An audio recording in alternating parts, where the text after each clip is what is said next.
could go on and on. But, you know, like, Matt, what would you say is Ed Fitzgerald's biggest vulnerability in the governor's race? Chris, what would you say is Kasich? And then just go down the ticket. And I'll sit down and take notes while you I mean, with Fitzgerald, I think you start with an extraordinarily weak record in public service, never having completed a job that he'd been elected to, and you know we're underwhelmed with what we're finding when we look at how he's performed in public office. Okay, that's just one. Now, Chris. Right, one. For I thought you asked us for two. Oh, I'm sorry. You said two. Because the second would be the goat rodeo that has been going on with his campaign so far, and again, like we talked about earlier, the vaunted Democratic Party vetting process that failed to pick up some extraordinarily important concerns about the gentleman he initially picked as his running mate, and then threw under the bus when he decided he didn't want to. After weeks of proclaiming he would never give up on him, asked him to step aside and moved on from there.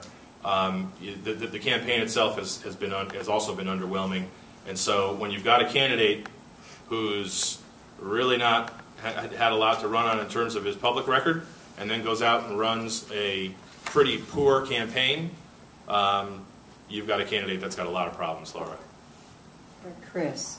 Well, I appreciate that. The numbers don't lie, Laura.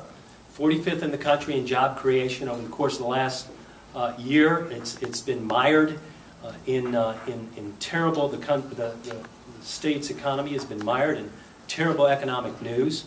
I happen to come from a county with one of the highest unemployment rates in the state of Ohio, long since forgotten by this governor.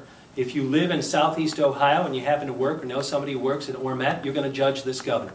If you live in Toledo and work at Jeep, you're going to judge this governor and whether or not he stood up for auto workers and supported the auto rescue.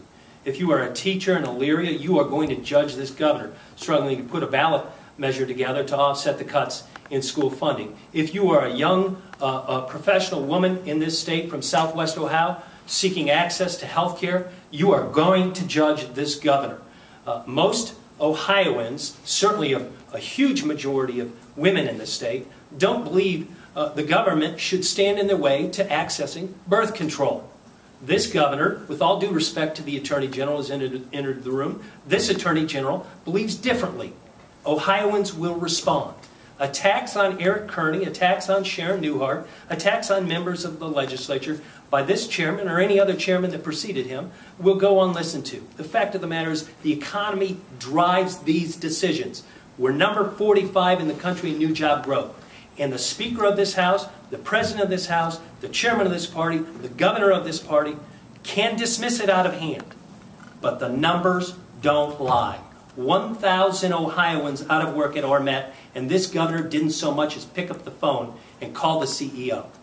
He lists Todd Snitchler as part of his cabinet on his website. Todd happens to be the chairman of the PUCO. And now the governor blames PUCO for those lost jobs. He'll be judged on this economy, no doubt. He'll also be judged, and his weaknesses will include his response to women and their unfettered access, which it should be, to health care, reproductive health care.